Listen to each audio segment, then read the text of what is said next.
to further study in Islamic theology and philosophy, and which he's currently doing now as well. He temporarily studied under Avicenna Academy, where he obtained ijazas in hadith and aqidah, and is currently under the tutelage of Sheikh Ali Laraki under the Mean Institute. He's also completing his MSc, which you've completed it now, isn't it? Yeah, just about. Completed his MSc of Philosophy of Science and Religion at the University of Edinburgh, and soon you will be doing your PhD in Philosophy of Science and Religion as well. He currently holds the position of Assistant Professor at the Natural Sciences at Zayd University in Dubai. So I'll leave the rest for Professor Shoaib, inshallah, to guide us on this topic.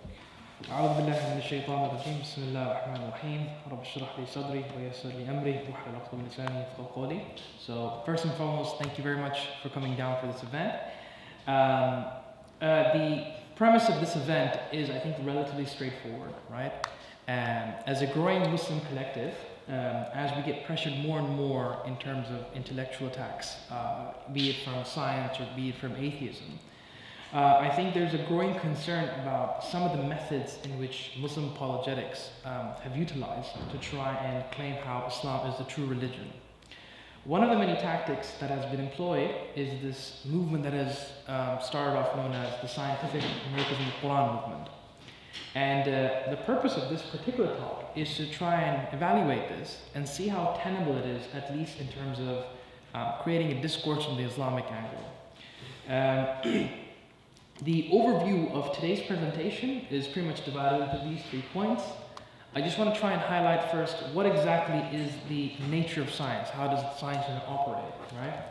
And then we're going to try and look at, in terms of the same thing for what is the Qur'an? What did the Qur'an come down to do? What is its nature? What is its motivation? And finally, then we're going to try and tap into this interface of science and the Qur'an and see whether that actually does favor us as a narrative. Okay, let's start off with the nature of science, right? So this is my own simplistic summary, but it hopefully gives you a gist. And I've divided this into 3 main parts, right? So science is a method, right? It is a particular way of understanding reality. So you take a particular phenomenon, and then you apply certain rules, experimentation, a few hypotheses, and you try to weed out information out of it. So essentially, it's about negating possibilities. It's about excluding what you don't want to look at and focusing on what you want to look at, and then trying to build a constructive model out of it so that you can explain this phenomenon. For instance, when Isaac Newton, you guys remember that famous story with the apple fell on his head? So as soon as that incident happened, he created some ideas and theories, which he then tested, and now we have Newtonian physics in high school. So remember that equation, F is equal to ma, which you study in high school?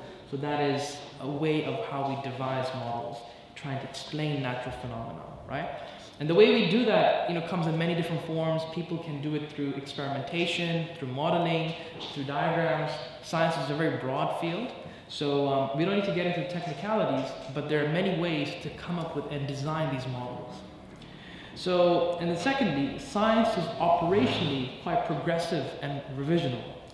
By that I mean that science is always looking to improve itself. It's a very progressive and linear kind of series. In the sense that the information that we had scientifically, 300 years ago, is very primitive in comparison to what we know now. So when you see that historical trend, we can get an understanding in how science isn't a static enterprise, it's always evolving. And accordingly, because of its evolving nature, it's also self-corrective. Whenever science reaches a few, dead ends, it tries to either supersede the theory with newer ones, or tries to patch it up with some extended, models to try and explain phenomena that the current theory cannot. For instance, Newtonian physics, coming back to this, we still teach it in high school, even though it is superseded by more advanced theories like Einstein's theory of relativity, or even quantum mechanics. So Newtonian physics does play a part in our scientific narrative, but it doesn't necessarily mean that it's applicable everywhere. That's why we have to look at different kind of theories to be able to explain those phenomena. Again, I don't want to go too technical into this, but that's the nature of how science operates. Another thing that we have to understand about science is that it has a few, presumptions built into it, without which it cannot start, okay? So, this is a water bottle. If I drop this water bottle, which way will it go? Why was that 2 seconds delay? So it should go down, right? Under the construction of gravity, it should go down. If I drop it again, it should go again down, right? So and we keep on doing that and doing that and doing that, right? And so we built up this assumption that whenever we drop something, it goes down. And we hold this as an expectation even in the future, right? So this is known as induction or temporal regularity. What this means is science must presuppose that observations that you hold in the past must hold on to the future. Okay? So just to make this point explicitly clear, imagine theoretically, if we lived in a world where from one second to another, the laws kept changing. So in 1 second you dropped this, it went down.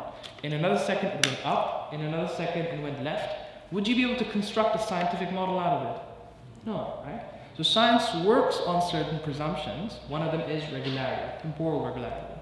The second assumption that science utilizes is spatial regularity, which means simply that if I drop this water bottle in UK and I drop the same water bottle in Dubai, would I see any difference? No. So this is when you have spatial regularity, in that the laws here are the same as the laws there, right? So this is just like a rough snapshot of what science is and how it operates. To give you some examples, science also has various features. It's not just a one-way, pretty much a one-sided way of doing science.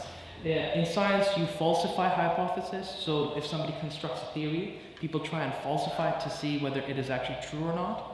By the contrast, we try to also verify theories. So if somebody constructs a narrative, we want to make sure that it has some applicability to the real world. Nowadays, and this is more of a novel thing in comparison to the history of science, we have a lot of modeling. So computers, now that we have computers in our utility belt, we can now do a lot of fascinating things on computer simulations, a lot of coding and mathematics to be able to advance some of our understanding.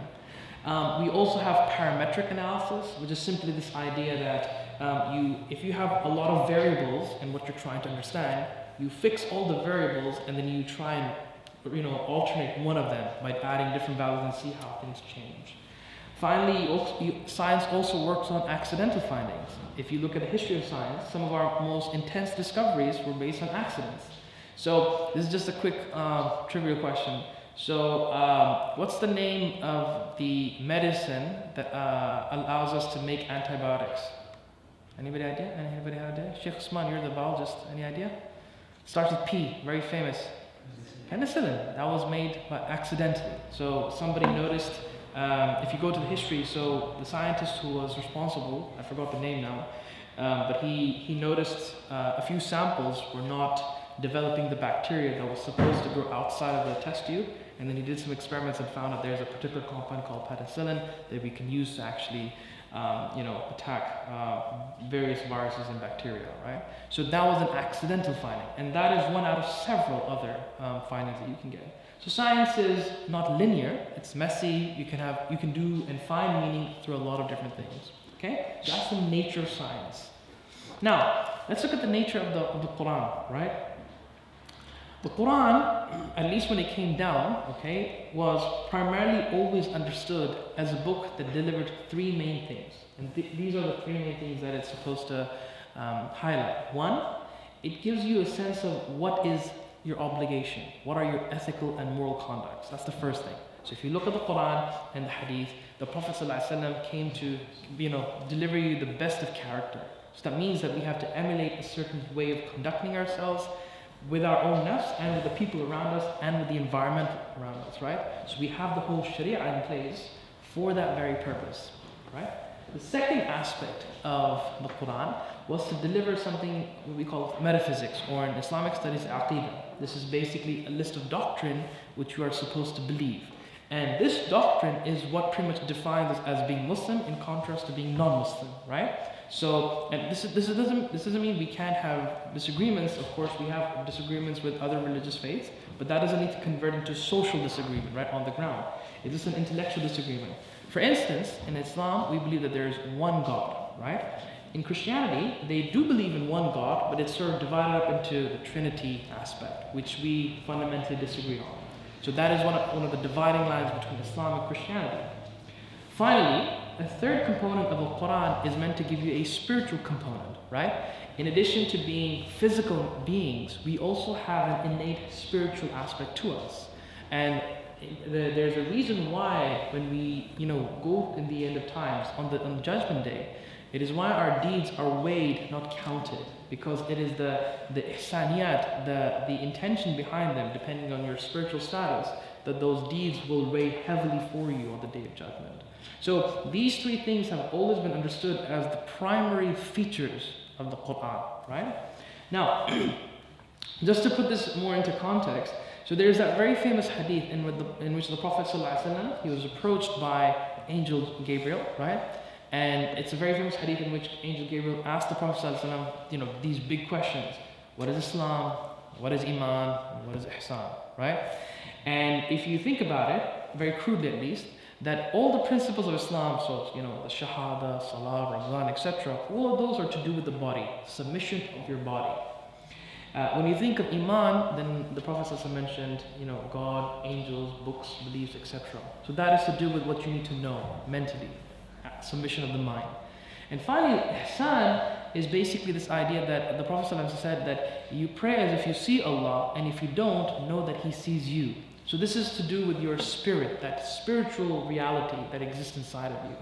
So when you take the body, mind, and the heart, this became the foundation for Islamic studies. So in terms of the body, which we now know as the submission of our physical being, that became fiqh, the idea of understanding how to understand Sharia. The idea of the intellect, that became an understanding through aqidah and kalam. And finally, spirituality evolved into this whole terminology of Sufism. So those three were always the fundamental components of our Islamic studies. And no one, I think, will deny that, right? And that is what the Quran came to deliver. Okay? So I hope you can see that the contrast between what science is and the nature of the Quran are quite distinctive in their approaches and their motivations. Now, just to sort of add a bit more clarity, right? This particular point will be important later on. So we have two books. We have the Quran and we have the Hadith. So that symbol is supposed to, symbolize the Prophet ﷺ, and by extension, that through the Prophet, the Hadith. So these two books always have two components to them, right? We have something called the isnad, or the chain of transmission, and then we have the content, right? These two things are both embedded in the Hadith and the Quran. Now, I've tried to simplify what they entail. So the transmission of the Quran is the highest grade. It is mutawatir. No one will question that, right? Hadith, however, have different grades. They have different kind of grading, whether they're authentic, in between, or inauthentic. In terms of content, so depending on the verses, some verses are very clear, right? They're very crystal clear in terms of how you can interpret them. So that's why verses have different grades, whether they're clear or whether they're ambiguous. And the same thing goes for hadith, okay? So out of all of these four combinations, the only thing that is certain is the Quran is mutawatir, but not necessarily all the verses in the Quran are crystal clear. Now, now if you look at this, this is the most famous verse that comes to sort of establish this. So this is in Surah Imran. In the Quran itself, Allah Himself says that there are some verses which are absolutely clear, and there are some verses which are ambiguous. Now, this is to give you some kind of taxonomy. Again, ulama have looked very extensively in detail about what kind of verses we can interpret, but this is a very simple one. So you have an example of a very clear verse, okay? So in this, for example, in this verse, Allah has said that He has forbidden riba, usury, basically. The riba is haram, okay? So that's a crystal clear command, and no alim will actually contend with that. We may contend with secondary understandings of what is riba, what comes under the rubric of riba, but in terms of the prohibition, it's crystal clear, right? We have verses that are uninterpretable, right? So these are verses which you find, alif, lam, mim, all those letters that you find sometimes at the beginning of surah. No alim in the world will be able to explain what they mean. We've had people who've made suggestions, but those are at best speculations, but not definitive in any sense. So those are kind of verses which only Allah knows the secrets of, and inshallah we'll find out on the day of judgment what they may mean. And there are verses that fall in between of those extremes. Those are verses that are unclear. So for example, in some verses you will find that Allah Himself mentions that the world was created in 6 ayyam. That's the word Allah uses, ayyam. In some translations you will see that it's translated as days. But ayyam in Arabic could mean any kind of spanning of times. It could mean thousands of years, eons, a single day. So it's a bit loose, it's a bit open-ended to how you want to interpret it. So that's hopefully a clear taxonomy to be able to understand that. Now, we've already touched upon this, but the reasons for why sometimes verses are unclear is because of the context sometimes. So if you look at a particular verse, you can't really point out exactly what some words are referring to. Sometimes there's ambiguity in the word, for example, like when we're looking at ayyam. And sometimes there's something to do with the syntax, so sometimes the arrangement of the words causes interpretation to be in multiplicity. So we don't need to go into detail, but those are some of the causations for why there are sometimes more than one interpretations of particular verses. Now, keeping those in mind, and this is the thing that I wanted to highlight, right? Science isn't a primary thing in the Qur'an, right? And I think the individual who really points this out quite balancedly is Kurt. He wrote a book called Creation. This is what he says. In short, the Qur'an does not attempt to outline any sort of natural history. Instead, it discusses God's creation in metaphysical language, drawing attention to divine wisdom and power present at the foundation of the world. So the Qur'an is just telling you to look at the world, but the purpose behind that is to get closer to God, not that so that science becomes your focal point. And so someone might say, hang on, aren't there scientific points in the Qur'an? So people can say, hang on, man was created from some kind of sticky fluid. So I've put that in brackets, that could refer to the spermatozoa. And then it also says the Quran mentions that there are mountains that are firmly set, which we now know from geography, they act as stabilizers. We also have mentions of the skies and the moon, right? Somebody could sort of counter that. But again, coming back to Kurt, he puts this quite nicely. He says that the Quran directs attention to the aspects that serve human life and introduces an ultimate explanation. Okay? The Quran does not address the curiosity that wants a biological or historical account of the establishment of nature. When the Quran ponders how the heavens are raised, how mountains are fixed firm, and how the earth is spread out, it does so with the recognition that these aspects of creation demand a response of gratitude to God. Right? So look at all this around you. Where did this come from? Who made this? The idea is to motivate you to get towards the Creator. So if the creation is this beautiful, how should the Creator be? And then the how of these contemplations is not seeking a historical or scientifically factual answers. Instead, the Quran marvels at natural manifestations of divine qualities that are beyond the scope of such understanding. So the idea here is that there are maybe scientific or natural inferences that you can find, but they're not in the same strength as being a scientific proposition that you can test out there. Right. And this is why I think that this hadith is particularly very interesting. So it does encourage you to reflect deeply upon creation, right? Because Allah wants you to try and get to Him through these inferences. But these were always seen as a means to get to God, not so that you get stuck in the scientific aspect of things. Hopefully that should give you some sort of clear idea in terms of what is science and what is the nature of the Quran, and where the motivations might differ in terms of as approaching them. Now, let's get to the heart of the debate. The debate here is we have now scientific verses or science verses that seem to contain science. Let's now review these propositions. So there are 3 kinds of verses that I've highlighted as a taxonomy. The first kind of verses are those which violate science, which go against the laws of nature, right? The second kind of verses are those which contain apparent scientific problematic facts. And the third verses are those which we call scientific miracles. Let me review all 3. So, for those people who try to claim that the Quran is a miracle because there are scientific miracles in the Quran, you have to make sure you balance them with all the other verses in the Quran which are scientifically problematic.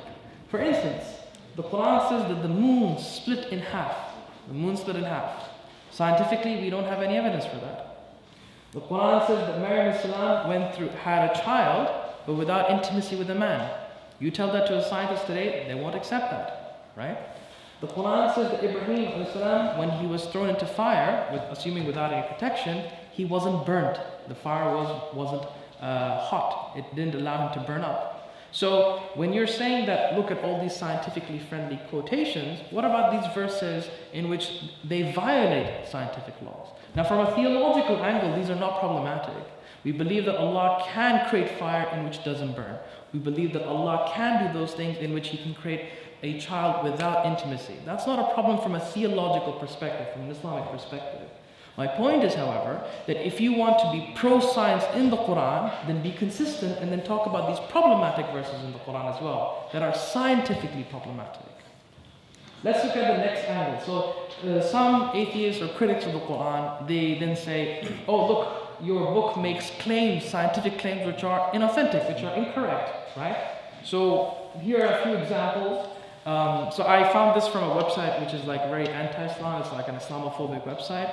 And so these were like the main points, some of the main points that they said that the Quran is incorrect, scientifically incorrect, therefore we can reject it. It's not really a miracle.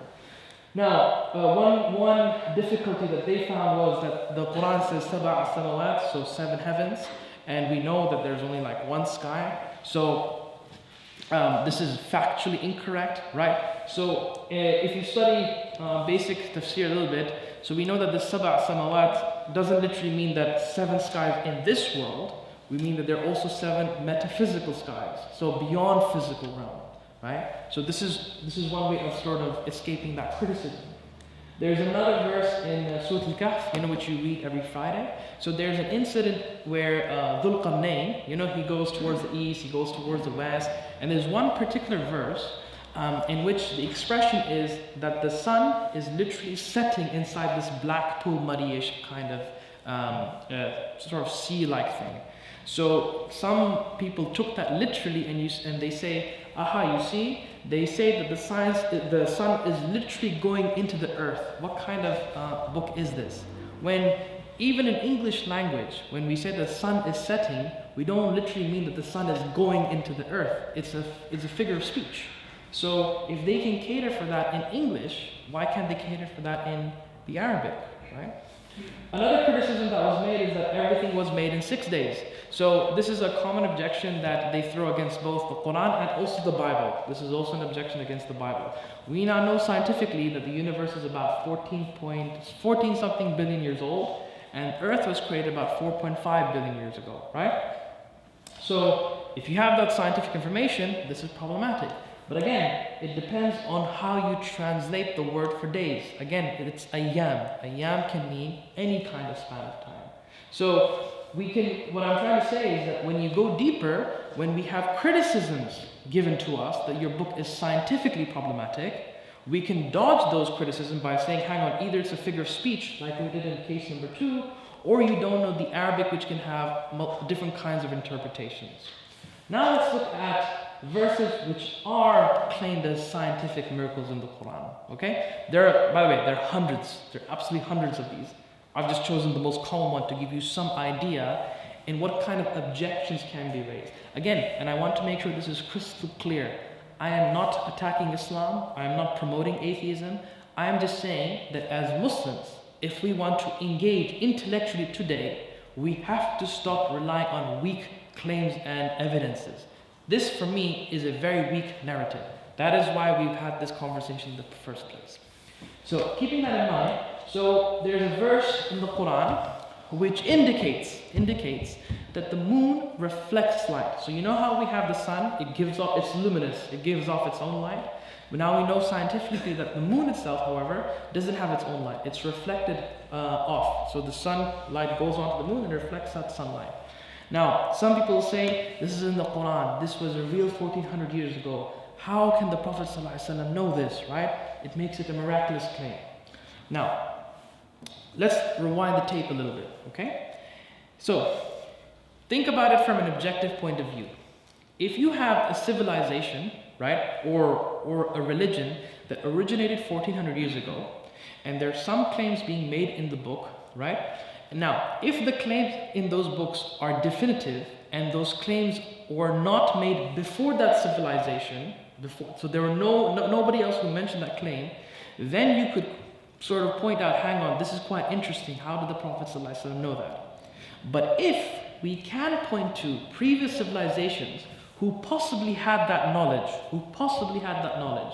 it is not too far-fetched to claim, that that idea could have been known at the time. Now again, I am not saying that the Prophet ﷺ borrowed these ideas. That's not my narrative here. I'm simply saying that if you want to claim that this is a miracle, then at least clarify what the context is. If somebody else mentioned this before Islam, then it's not really strong as a miraculous claim. Now this particular point was known by the Greeks, 1,000 years ago, before Islam even came. So it is not far-fetched to think that that idea, again, think of it from the oppositional side. It is not far-fetched to claim that this idea could have migrated to the Middle East and the Arabs had some idea of this. So accordingly, the strength of this being a scientific miracle loses its potency. That's what I'm trying to explain here. Let's look at point number 2, right? So this is a very common one. So the word that is being used in this verse, Surah Zalzala, is dhurra, okay? Now dhurra is usually translated in many translations. I think if you nearly see every translation, it says as an atom, okay? And I've seen people use that translation and say, subhanallah, wow, the Quran predicted the atom. I've seen that, and people make a big deal out of it.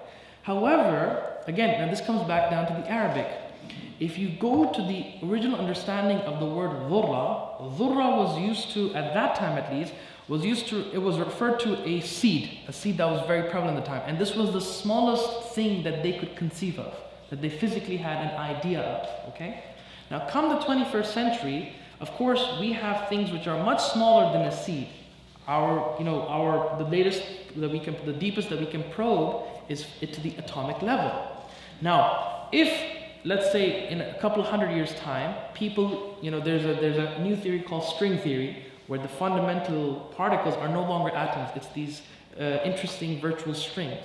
Now, if that becomes an established theory, I can guarantee you that the translation will start saying strings, because that is the smallest thing we can conceive of, right? So, again, not really a miracle. Here's another one. So the fresh and the seawater divide. Okay. So this is, I'm just trying to get you to think about how we can sort of circumvent that this could be a miracle.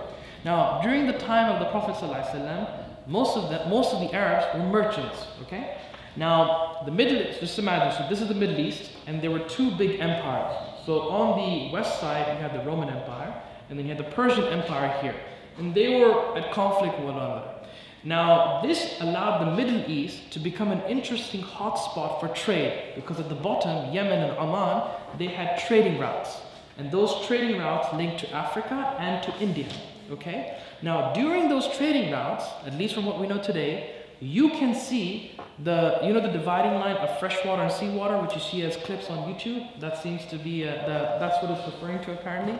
So, if you're claiming, so now, here's the point I'm trying to say, that because they were traders and they traveled a lot during sea, it is not inconceivable that one of those traders or the Arabs in general knew that there were certain seas which had this divide.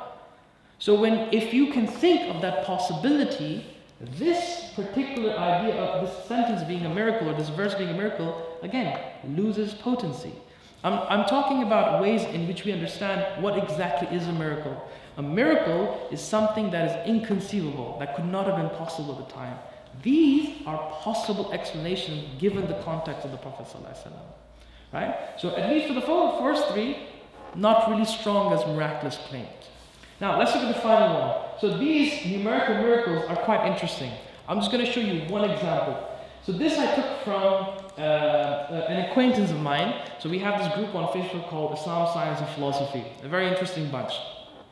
There's one guy who is a big advocate of numerical miracles in the Quran, right? So, and he posted, so I think I posted this, or he posted this, and we had a huge dialogue over this. Now, let me first explain what is being claimed as a miracle, and then I'll give my own criticism of it, okay? So, the miracle is simply this, right? That in the Quran, it predicted the day on which the first, the first moon mission landed, where we had the first moon landing. That's what the Quran predicts according to this miracle. How? So, the claim starts off with this verse right here. This verse, 54:1. So it talks about the moon splitting, okay? And it says that if you take this as a starting point, let's find all the verses which have the word moon before it. And then he points out these 7 verses have the word moon before that verse. Let's look at the number of times the word moon appears after it. And he counts 20 times in the whole Quran. So before this verse and after this verse. Now, so we have 7 times here and 20 times there. When you divide 7 by 20, you will get 0.35. Okay? So are everyone following me so far? Now, what he then does is he says, if you times the number of days in 1 year, so we have about 365 days approximately, right? If you times that by that number, 0.35, subhanAllah, you land on the day on which the Apollo landed in that particular year. So Apollo landed in 1969, right? And it was the 124th day in that year. And this is the 124th Hijri day, not the Gregorian calendar day, okay? Now, so to make that case, he doesn't start off with Gregorian, he starts off with this. So he says that in that particular year, 1969, right, the Hijri year was 1389. So, and the first Hijri year in that particular night in the Gregorian calendar was March 20th, okay? So if we add 124 days to March 20th, you get July 21st. That is the day in which Apollo landed. So do you see the sequence of jumps, yeah? So he found out first the number of times the moons appear before and after a particular verse, divides them, then that number he multiplies them by 365, finds the number of days, and then he adds them to the first day of the Hijri day in that particular year. And then he comes across the same date on which Apollo landed, okay? Now, a couple of problems with this claim, okay? Let's just say, imagine that I have 10 people, okay? Just in front of me I have 10 people. If I told you that there are 30% men in here, how many men should there be out of a group of 10? There should be 3. And if I told you there are 50%, how many should there be? There should be 5. So in mathematics, you know that you have to multiply the fraction to get your answer, correct? Now, so he could have done, this is one criticism, out of all the operations you can do, add, subtract, multiply, divide, why did you divide? Is there any particular reason that you divided, right? And even when you got that answer, why did you multiply here, right? It could have been any operation that you could have had in mathematics. Now, unless you know what you want to claim beforehand, and then you do these sequences afterwards, so you're retrofitting the data to the answer that you already know. So these kinds of claims immediately lose any potency, at least in my opinion. And what I find most interesting is, why did you start from that verse? Why not this verse, this verse, this verse? Why particularly that verse? It seems so arbitrary. So these numerical miracles that exist in the Quran, at least for me, they're just, you already know the result afterwards, and then people try and do all sorts of weird, mathematical operations to get towards that number. And you see several of these claims, but none of them have any substance. And apparently the people who I talk to claim that these miracles are testable. How are they testable when they don't have any control measures? Again, why did you choose to divide? Why did you choose to multiply? Why arbitrarily that particular verse? Why not that verse? It seems too loose and random to be considered a miracle. That's the point that I'm trying to make. So even these, now don't get me wrong, there's some, interesting observations that people have made. So the number of times that angels have existed in the Quran at the same time as the number of jinns. So I think it's about 75 angels has appeared in the Quran and 75 jinns. That's interesting, but it doesn't necessarily mean that it's a miracle, right?